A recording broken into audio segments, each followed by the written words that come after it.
Yeah, Kate, right now I'm on Colorado Street in Huntsville. It's similar to any typical neighborhood street in the city of Huntsville, but as temperatures continue to drop, it's roads like this one that are actually more susceptible to black ice than the main roads. Now, I know, Kate, that you mentioned temperatures are going to continue to drop even into the upper 20s tonight. That's what would turn these wet streets into potentially icy ones overnight and into tomorrow morning. Now, these side roads are also more at risk of black ice because of the lack of cars that constantly drive on them. Heavily traveled roads see more tires, ultimately producing more heat to the road, but many side streets don't, making slippery spots more possible.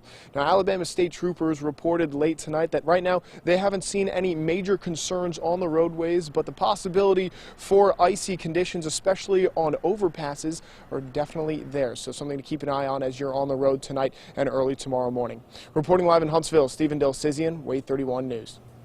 Yeah, and it's certainly something that if you do happen to encounter those slick roadways because of black ice, you need to know how to handle that situation because it can come upon you pretty quickly, especially if you're traveling at a high rate of speed, let's say on a highway, and you come across one of those bridges or overpasses. So when you do happen to see your car lose control, there are a couple of things that you can do to help avoid completely losing control, of course.